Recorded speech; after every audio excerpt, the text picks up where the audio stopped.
Are you inundated by black and white, high contrast lighting, long shadows and asymmetrical compositions? What about extremely high and low angles and choker close-ups? Are you overwhelmed by the amount of hitmen, angsty detectives and women that seduce men into deadly situations that you just keep running into? If you answered yes to any of these questions, then you may be stuck in a film noir movie.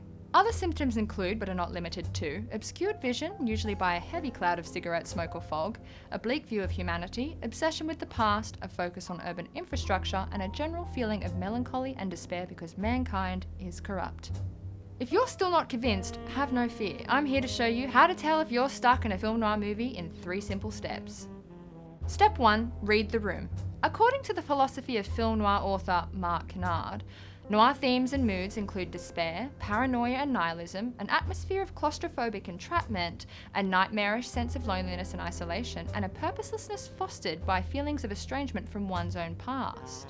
Film noir developed during the 1940s and 50s with the noir narratives reflecting the urban malaise and social anxieties of the time. The 40s saw film noir heavy with downbeat tones and melancholic atmospheres birthed from the reality of World War II. The 50s, a reflection of cinema's response to the Cold War, embodied tones of espionage, deceit and paranoia. The essence of film noir is embodied most through the characters the narratives follow, rather than focusing solely on the aesthetic makeup and societal inspiration of the works. Troubled detectives and femme fatale protagonists make up a glorious taboo world we were able to live vicariously through in cinema. Film noir is the lawyer Joe Morse in Abraham Polonsky's Force of Evil. I wasn't strong enough to resist corruption, but I was strong enough to fight for a piece of it. Film noir is the piano player Al Roberts in Edgar G. Ulmer's Detour. That's life. Whichever way you turn, fate sticks out a foot to trip you. So do you feel as if you're losing control of situations and being forced down a path of moral ambiguity in a corrupt and pessimistic society that undercuts any attempt at happy endings? Well, then it sounds like you're stuck in a film noir movie. Step 2. Check your history. What led to the movement?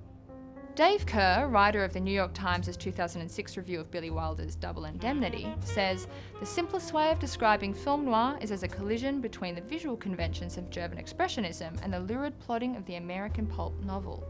As mentioned, film noir started in the 1940s when screenplays inspired by American pulp fiction writers, such as Dashiell Hammett, The Maltese Falcon, and Raymond Chandler, The Big Sleep, were brought to the big screen. European directors like Fritz Lang, the director of The Woman in the Window, brought the experimental awareness, highly stylized and overtly theatrical nature of the German expressionist filmscape to Hollywood. If your bookstores are full of hard-boiled detective pulp fiction and local cinephiles won't stop talking about the latest from Robert Vines, then Orson Welles might soon be knocking on your door and asking for your life rights. Step 3. Take a walk through Tinseltown, key figures in its history and what it influenced. So you've read The Room and you've checked the history books, but who's leading at the box office down at your local theatres? Film noir's heaviest hitters were undoubtedly the likes of Orson Welles' Touch of Evil, John Huston, The Maltese Falcon, Otto Preminger, Fallen Angel, and Howard Hawks' The Big Sleep, to name a few. Otto Preminger in particular highly influenced the genre. He pushed filmic boundaries once the 1930 motion picture production codes hold relaxed on the industry due to more lenient standards in foreign markets.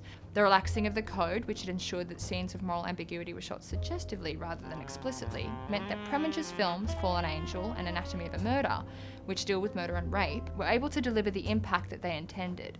Fast forward to the 21st century and we see film noir has evolved and influenced a new generation of movements through various societal and technological developments. Neo-noir, tech-noir and sci-fi noir are the genres in which some of our favourite films belong to, each addressing new but similarly existential themes and anxieties. Christopher Nolan's Memento, Nicholas Winding Refn's Drive, David Lynch's Mulholland Drive and Denis Villeneuve's Blade Runner 2049 are all fantastic examples of modern films that have film noir principles at their core. Michelle Hilscher, Gerald Kupchik and Gary Leonard explain in their article Melodrama and Film Noir on Today's Big Screen, contemporary noirs are able to explore the depths of anxiety by using new techniques and styles, while cloaking themselves in a surrealist style that could not have been mustered back in the 1940s and 50s. Well, that's it folks. If all that sounds like you, then I hate to tell you, but you may be stuck in a film noir movie. Few quick tips to survive your movie before you go.